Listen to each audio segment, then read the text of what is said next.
ошон үчүн чакырабыз. Оңун аласыңар, солу бекер. Бой 1.76. Мен 1.80 магазинда. Зато мен магазин иштетем десеңиз. Шапкалардын баасы болсо 250 сомдон башталат. Атын делек оптомал деп эле коюп койдук да. Жөнөкөй эле сөз менен.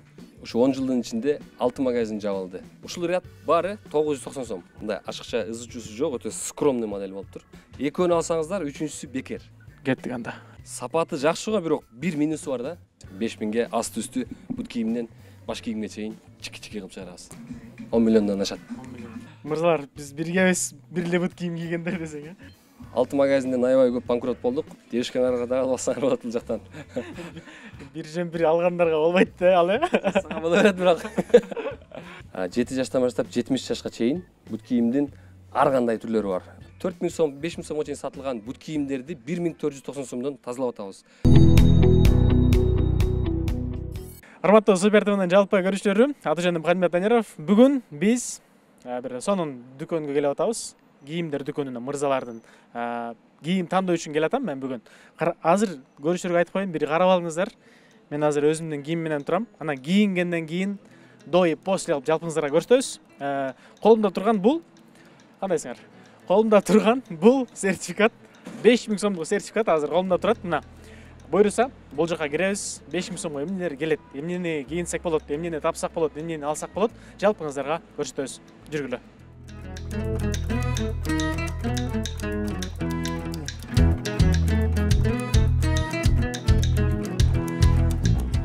Мына урматтуу көрүүчүлөр, биз азыр дал ушул Айни 32 дарегинде жайгашкан Оптомал деген мырзалардын дүкөнүнө келип отурабыз. Ассалам алейкум. Ва алейкум ассалам. Кандайсыз беке? Жакшы. Аман келесиңер. Иштериңиз жакшы. Иштер жакшы. Интернеттен эле көрөбүз. Баягы интернеттен көргөндө боюңуз узун көрүнөт. Экөөбүз теңешип көрөлү да.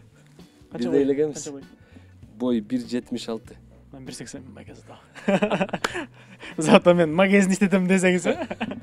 Эми колумда сертификат турат. 5000 сом сертификат. Анан кийинели деп атабыз. Сиз бул сферада жүрөсүз да, билесиз бул чөйрөнүчү. Кандай кийим жарашат, бой узундарга, бой кыскаларга, толуктарга, арыктаргачы. Болду анда бүгүн сиздерди буйруса мощный стилде чыгарабыз. 5000ге асты үстү бут кийимден баш кийимге чейин чики-чики кылып чыгарабыз. Болду. Муну азыр бияка берип коесуз ошондо, 5000 сомго кийинип атабыз биз. Эжеке, алып коюңузчу. Жүрүңүз. Каяктан баштайбыз? Биринчи Бирок бут кийим көзгө көрүнүп атат да, бут кийим баары бут кийим алгым келип атат, бирок үстүдөн баштайбыз го дейм, негизи атайын маркетинг ушундай, киргенде эле бут кийимди оң жакка койгонбуз. Сразу эле бут кийим көрүнөт. Кааласаңыз бут кийимден баштайбыз. Бирок негизи эреже боюнча мына үстүдөн баштасак жакшы болот.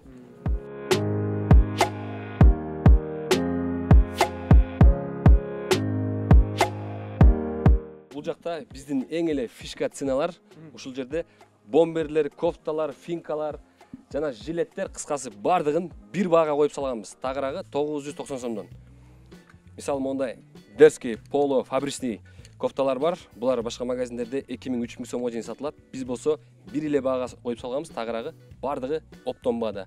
Бирок бирөөнү алсаңыз да болот, 10 алсаңыз да болот. Ушуну сурайынчы. Азыр бага бул дүкөнгө келгендечи, сыртынан окудум да, Оптомал деген эле аталыш экен го. Ойлондум да, 5000 сом болсо, 5000 сом сертификат болсо, оптом эмнесин алам депчи, же кийим аламбы, же шым аламбы, же 5-6 бут кийим алышым керек окшойт депчи. Эмне себептен менин аталышы Оптомал магазиндин аталышы? Бизден дагы көпчүлүк сурашат, эмнеге Оптомал депчи. Негизи ар бир адам оптом баада кийингиси келет да. А бирок оптом дегенде 100-200 алыш керек.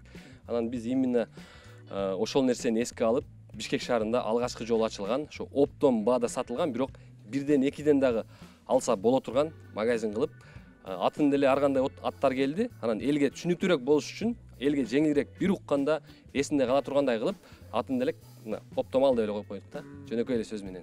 Демек, оптом десе 5-6дан эмес, бирден деле алса болот. Ооба, кааласа 1 да аласыз, кааласа 5 да аласыз, бирок эң негизгиси баалары оптом баада. Ошол. Эми мага кийим тандайлы. Кайсыл өң жарашат мага, айтыңызчы. Сизге негизи любой мырзага кара өң жакшы жарашат. Бул жактан дагы цветтерин кийип көрсөк болот. Бул жакта баары бар экен да, бул жакта мына жилеттер да бар экен, черми бар экен, черми деп коюшпайбы, жилет деп коюшпайбы, ошондой. кысасы бул жакта баары бир баада, мисалы могул худилер, кофталар, мондай кофталар бар, бомберлер бар, спортивкалар баардыгын бир баага койгонбуз да. Ушул ряд баары 990 сом. Каалаганыңызды 990 сомдон алып кетсеңиздер болот. 5000 сомго жалаң эле ушундай кийим алсам бия. 5000 сомго 990дан өтө көп келет. Негизи азыр акыркы жылдары тренд болуп аткан модельдердин бири бул Old Money стилинде кеткен ушундай ползамок кофталар. Мунун ар кандай цветтери бар, мынакей жашыл цвети бар, кара цвети бар жана ак цвети бар.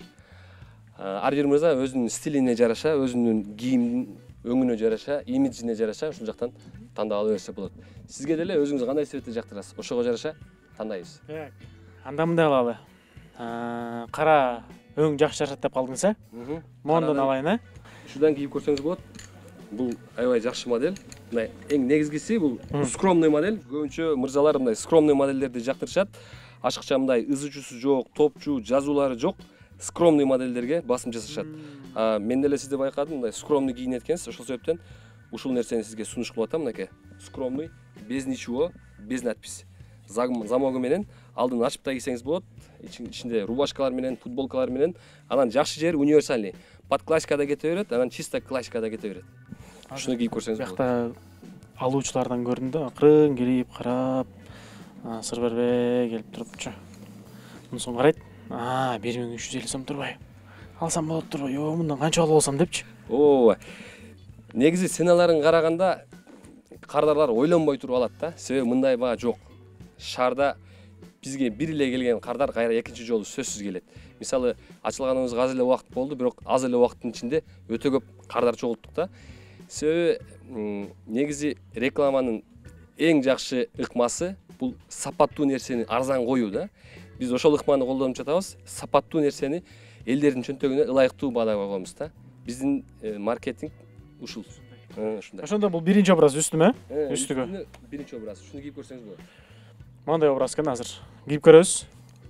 Ошого эле шым тандашыбыз керек деме? Кандай алабыз? Жок, ортого башка цвет тандашыбыз керек, потому что мындай комбинация болуш керек да. Бутка кара кылып туруп, анан үстүгө кара кылып койсок, ортого башка шым тандасак болот.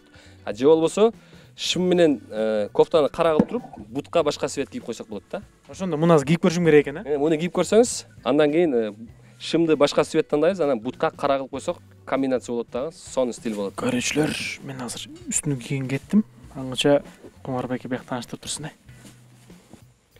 Ооба достор, биз магазин жөнүндө кыскача маалымат берип коелу.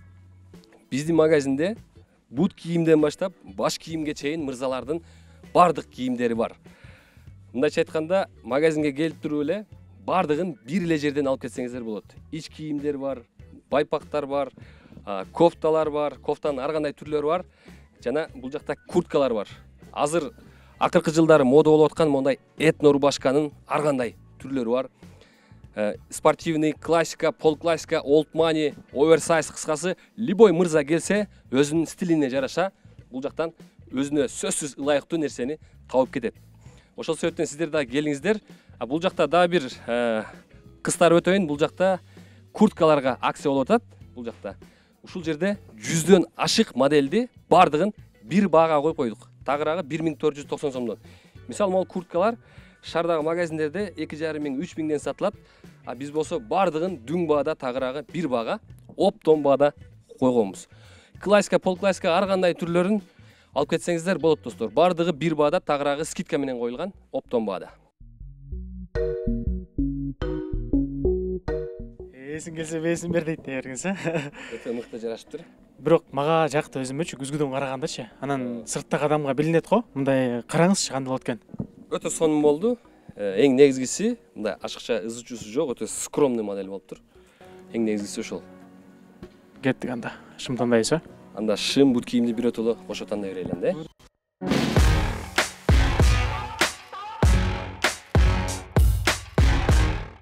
Бир четинен баштап бул жактан спортивный шымдар башталат.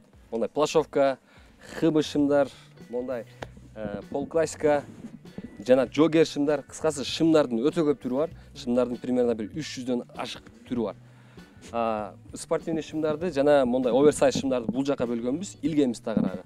Классикаларды бул жакта полканын үстүнө койгонбуз. Сизге ошол жактан тандап беребиз. Азыркы сезонго бүт бардыгы ичи начос. кышкы шымдар.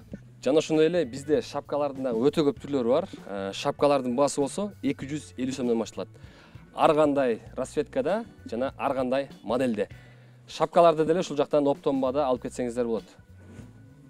Эми азыр ушул образ мененчи шым тандасам аягында шапка кийсем кандай болот? Болобу же болбой калабы? Бул образыңызга негизи шапка кийсеңиз болбой калат. Шапканы куртка менен кийсе жакшы болот. А бул образыңызга шым, бут кийим менен эле уже толук образ болот да. Шым алабыз, Карага негизи ушундай ачык светтеги, ачык өңдөгү шымдар жакшы жарашат. Мисалы Hermes, Zegna, Brunello, Polo деген шымдар жакшы түшөт. Анан мол свет дагы өтө сонун түшөт, могу Zegna дегенчи. Бутка кара кийесиз, бул болсо жашыл болуп ортодо турат, кары менен кара сочетание болот дагы, өтө мыкты стиль чыгат. Ушундан кийип көрсөңүз болот. Так, размериңиз кайсыл? 33 го дейм. 33 экен. Сразу 33-тү кармадыңыз го?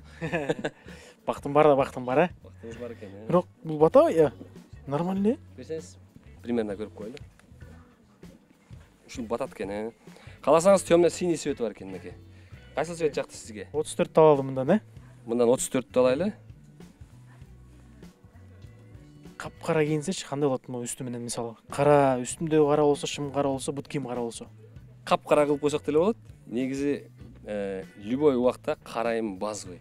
Аны менен деле бир образ кылып койгула анда. Аны менен деле бир образ кылып койсок болот анда. Мындан бирөө, Так, мындан бирөө 34. Так, шымды тандадык. Эми сразу эле бирөө бут кийимди тандап кетели. Жүрүңүз. Бага кире киргенде эле бут кийим көз көрүндү да. Ошон үчүн сурадым го сизден. Кел. Жүрүңүз. Бизде эң эле басым жасаган товарыбыз бул бут кийим. Бут кийимдин 1000ден ашык түрү бар да. 7 жаштан баштап 70 жашка чейин бут кийимдин ар кандай түрлөрү бар. Бир 50ден ашык бренд бар. Любой брендти тапсаңыздар болот. Кожалар бар, термолор бар, зима, начос, классика, полклассика кыскасы бут кийимдин любой түрү бар.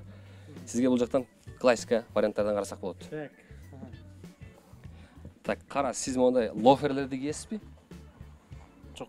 Өңү анча эмес окшойт деп койдум магачы. Жок, өңү бар, негизи 8 цвети бар. Просто модельди жактырсаңыз, биз цветин көрсөтөбүз сизге. Ушул модель жагат атасыз мага. Ушул же бул? Же экөө бирдей элеби? Экөө бирдей эле. Так, размериңиз кайсы? Болгондо экөө тең сол буткен дейсизби? Бизде дагы бир жакшы нерсе бар да. Оңун алсаңыз сол бекер да. Ошон үчүн чакырабыз. Оңун аласыңар, сол бекер. Анда ушуну алсам туруп эле отурушат азыр, мисалы, кийим, эми үстүн кийим менен, шым менен бут кийим, Ооба, сонун болот. Кандай сапат? Сапаты жакшы го, бирок бир минусу бар да. Албай эле коюш керек го, анда минус болсо. Просто кийгенден кийин жырта албай кыйналасыңар да. Анда макул, анда оң бутунду берип коесузбу десең, Болду. Оңун сөзсүз беребиз. Ушундан. Размер канча дедиңер? Мында да сонуку эне? Бул да жакшы. Негизи светлый цветтер азыр мода болуп атат, ушундай. Бежевый, коричневый, зеленый. Кааласаңыз мындан деле берем. Шымга пат цвет болуп калат. Бирден, Бирден. 42. Шымды бериңиз мага. Өзүм карайм. Так, мунун оң жагын табыш керек.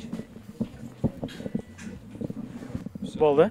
Эки образды кийип чыксаңыз. Көбүнчө кайсыларды мырзалар көрө калат азыр? Азыр эң көп сатылган модельдерден ушул Loro Piana деген модель 2 жылдан бери аябай көп количество сатылды да. Андан кийин кедалар аябай сатылып атат. Кеда стилиндеги варианттарчы. Көбүнчө баа спортик болуп жүргөндөр көбүрөкпү, бизде же мындай классика менен чекчейип, зыңкыйып жүргөндөр көбүрөкпү? Акыркы жылдары ушундай скромный классика анан пол классика модельдерге негедир мырзалар көбүрөөк басым жасап калышты да акыркы күндөрчү. 2 жыл, 3 жыл мурун спортивный модельдерди көбүрөөк кийинишчү. Азыр мындай более серьезный ушундай классика, пол классика ушундай лофер сыяктуу модельдерди негедир көбүрөөк кийип атышат да. Интернетте мындай бир таралып кетти эле го.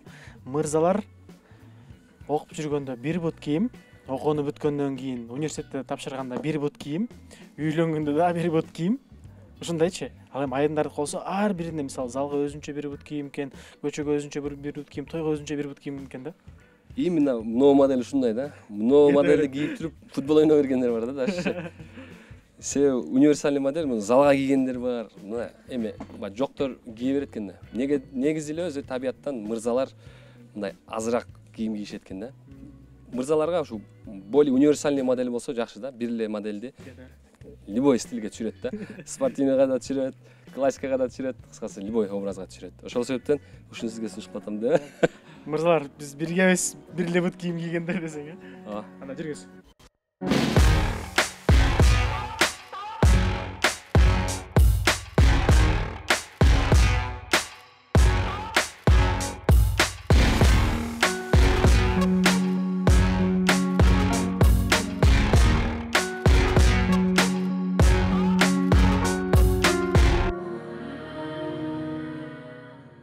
Образ кандай болду айтыңызчы? Образ өтө мыкты деңгээлде болду. Мага жакты. Өзүңүзгө жактыбы негизи? Сонун. Болот, өтө мыкты образ болду. Өзүңүз өчүп кийинесиз. Өзүм деле полный ушул жак. Бияктан эле кийинесизби? Ушул жактан кийинем. 10 жылдан бери өзүм алган модельдерден эле кийем. 10 жылдан бери бияктан кийинем деп атпайсызбы? Өзүңүз алып келген товарлар мененчи. Бул магазиндин тарыхына токтолбойлубу? Магазин негизи бул багытта жүргөнүбүзгө 10 жылдын жүзү болду. Башка ат менен иштеп жүргөнбүз буга чейин. Бул магазиндин ачылганына 3 ай болду. Июлдун 20-сында ачылган. Көптөн бери негизи ушундай чоң элдин чөнтөгүнө ылайыктуу, сапаттуу, арзан баадагы кийим магазин ачабыз деп жүрдүк эле. Анан ойлонуп ушул Оптомал деген магазинди ачтык. 3 ай болуп калды деп калдыңыз, Ооба, э? 3 ай болсо деле, мисалы, майктын сыртында сүрүшүп калдык го. Эми башында ойлонгонбуз, местабыз бир тура эмес жерде туруп калды окшобойт депчи. Кардарлардын көптүгү мени сүйүндүрдү азыр. Ооба, негизи бир аз ичкерирээк болгон үчүн биринчи кыжаалат болгонбуз. Мындай жакшы жерде магазин болгондо жакшы болот эле депчи. Бирок азыр сапаттуу нерсе арзан болсо адамдар любой жерге табып барышат экен да. Ошол азыр ачылганыбызга аз эле убакыт болду, бирок өтө көп кардарлар кийинип кетишти. Бардыгы өзүнө керектүү, өзүнө ылайыктуу нерселерди магазинден таап кетип атышат. Бул сферада жүргөнүңүзгө эми көп болуп калды да. Анан аны түшүнүп, аны мындай кылыш керек экен, тигиндей кылыш керек экен, банкрот болуп калсам эмне болот деген ойлор болот адамдачы. Кызаат болду эле, тура эмес кылып койдумбу депчи. Ушундай нерсе болгон да сизде элечи. Андай нерсе сөзсүз болот. Бизде ушу 10 жылдын ичинде 6 магазин жабылды. Бирок ал башка ат менен ачылган. 6 магазинден аябай көп банкрот болдук. Мен да кээде ушул ойлонуп банкрот болгондо башка жумушка эле өтүп кетсемби деген ойлор болгон. Анан кардарлар жазат Инстаграмдан, биз силердин клиенттериңизбиз, ар дайым ушул жерден кийинебиз деп. Ошо клиенттер ушундай мотивация берди да. Анан ушундай адамдар бизден ыраазы болуп кетип атышат. Ушунча адамдын муктаждыгын чечип атсак, неге башка жумушка өтүп кетишибиз керек деп кайрадан ушул Оптомал деген магазинди түптөп ушул магазинди иштетип атабыз азырчы. Эме болгондочу, банкрот болгондо канча суммага чейин болдуңуз? Банкрот болгондо примерно 5 үйдүн акчасы да. 10 миллиондон ашат. Кайра кантип чыктыңыз ал ситуациядан?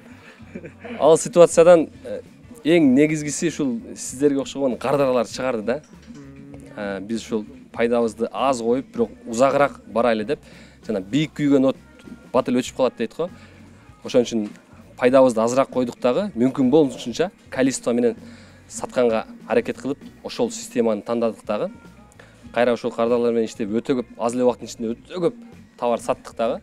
Ошонун негизинде адамдар жардам берди, биздин кардарларыбыз, биздин подписчиктерибиз жардам берди дагы. Банкротстводан ошентип чыгып кеттик да. Товарлар бат-баттан эле келип турат да. Товарлар күн сайын келет. Күн сайын жаңы товар. Себеби эми Оптом деген үчүн бул жакта бирден деле адамдар 10дон 20дан алып кеткендер бар да. Бир күндө 300-400 штук кийим сатылат мындайча айтканда. Количествосы өтө көп сатылат. Мисалы, кафеде иштеген, охранада иштегендер 15-20 футболка алып кетишет. Алар баары бир формада кийинишет, ушул себептен алар дүң баада алып кетишет. 20-ны, 30ду, эң көбү 100 штук, 200 штук алгандар бар да, бир адам. Достор, туугандар келет. Ай, кумар. 990 сомдук жемириңди бизге берип кой, 100 сом арзандатып депчи. Андайлар өтө көп. Анан карызга бер деп сурайт. Анан биринчи карызга берчүмүн. Анан карызга берип, ала албай, кайра чалып, эми алар үчүн аз акча болгону менен мен үчүн өтө көп акча да. Себеби ар бир носкиге чейин отчету бар да. Азыр болсо мындай жаңы системага өткөм. Азыр ушинтип карыз сураса, бир кофта керек эле карызга жазып турчу депчи. Карызга эмес, мындай эле берип коем да азыр. Мен атыман Белек деп элечи. Ортодо мамиле да бузулбайт, кийин көргөн жерде учурашып, кайра мамиле кылып жүрө бересиң да. Мындайча айтканда Белек кылып коем да, хадия деп коет да мындай. Карыз деп калды го. Тажем бир жагат атмага. Болду да силерге да бир хадия. Дагы бир жемпирле болуп калдык. 5000 сом плюс жемпир да. Анан эми бизнес баштагандан кийин достуган эми колдогону бар, колдобогону бар, конкуренция деген бар, ага туруштук берүү деген бар го. Кантип атасыз ал жакта? Биз да ушу башында баштаганда ал убакта кичинекей эле магазинден баштаганбыз, бирок ошонун арендасы эле бир 50-60 миң болчу да. Мен үйдөгүлөр укканда апам шок болуп калган. Айына 50 миң сомму депчи. 50 миң сомду кантип чыгарасың деп. Азыр мисалы могул магазиндин арендасы өтө кымбат. Бирок ошонун арендасы деле чыгып атат да. Негизи бизнес баштаганда коркпош керек да. Алла Таала мындай тобокел кылган адамды жактырат да. Ким тобокел кылса мен аны мененмин дейт да Алла Таала. Ошол себептен биз өтө чоң суммага тобокел кылдык дагы. Азыр только любой иш кылсак азыр Аллага тобокел кылып туруп эле иш кыла беребиз да. Анан кичинекей магазинде кичинекей болот экен да. Чоң магазинде чоң болот экен. Мисалы биздин магазин 300 квадрат, ичинде 10 сотрудник иштейт да. Арендасы да кымбат, бирок 10 сотрудниктин айлыгын берип атабыз. Мобилографтар бар, СММщиктер бар, баардыгын айлыгын берип атабыз. Кудайга шүгүр, ошончо адамды жумуш менен камсыз кылдык. Жана ошончо элибизге кызмат кылып атабыз. Биз ошол кийимдерибизди сатып, элдер ыраазы болуп, бизге ыраазычылыгын айтып аткан болсо, демек биз кылган ишибизге кубанычтабыз. Эми чоң айтабызбы дагы дүкөндү? Буюрса жакынкы күндөрдө ушул 1000 же 1,5 квадрат ушул Фрунзе, Глобус сыяктуу бир ушундай чоң магазин ачабыз деген ниетибиз бар. Себеби азыр бир эле бизде мырзалар кийими да. Ал жерге семейный магазин кылайлы деп атабыз да. Семейный келишет, женский үстү асты полный. Балдарга дагы үстү асты полный, коляска, жаңы төрөлгөндөн баштап ошол биздин чоң аталарыбызга чейинки чоң семейный магазин кылабыз деген ойлор бар. Буюрса жакынкы күндөрдө аны дагы көрөсүздөр. Айымдардын күбүрөшүп шуурашып жүргөнүн угуп калдым да. Оптимал дүкөнүндө жалаң эле мырзаларга турбайбы, эмнеге айымдарга жок? Монун багасы сонун экен депчи. Азыр женский бут кийим сатчубуз. Биринчи башталганда женский бут кийимди да кошконбуз. Азыр места тар болгонуна байланыштуу бут кийимдердин баардыгын тазалап атабыз да. Ликвидация кылып атабыз. Мүмкүнчүлүктөн пайдаланып айымдарга айтып кетейли. 4000 сом, 5000 сомго чейин сатылган бут кийимдерди 1490 сомдон тазалап атабыз. Экөөнү алсаңыздар, үчүнчүсү бекер. Себеби витринаны тазалап, женский сатпайбыз да. Места тарлыгына байланыштуу витринаны жыйнап атабыз. Ошол себептен девушкаларга дагы алсаңар болот бул жактан. Бир жемпир алгандарга болбойт да ал Сага боло берет бирок. Ошол эми баягы жеке жашоо негизи кызык да баарын элечи. Үйлөнгөнсүз? Үйлөнгөнмүн, өзүм 30 жаштамын, Ош областынан болом. Үй бүлөлүүмүн, 2 балам бар. Бул тармакта иштегениме ушул 10 жылдын жүзү болду. Сонун ыраазычылык билдиребиз беке. Сизге ыраазычылык билдиребиз. Супер ТВнын жалпы жааматына, операторлорго, журналисттерге баарыңыздарга ыраазычылык билдиребиз. Бүгүнкү образ, урматтуу көрүүчүлөр, бирок азыр кассага барып туруп эсептеп көрөлү. Канча болду, эмне болду? Анан жыйналабыз, кетебиз. Рахмат, бар болуңуз. Сизге да рахмат. Келип туруңуздар, буюрса. Интервьюга эмес, мындай деле семейный келип шопинг кылып келип турсаңыздар болот. Болду. Көрүүчүлөр, көрүп алдыңар. Адрес болсо Айни 32, Айни менен Манас көчөсүнүн кесилишинде жайгашкан Оптимал дүкөнүнө келсеңиздер, баардыгын арзан баада табасыздар. Атажан Мухаммед, көрүшкөнчө.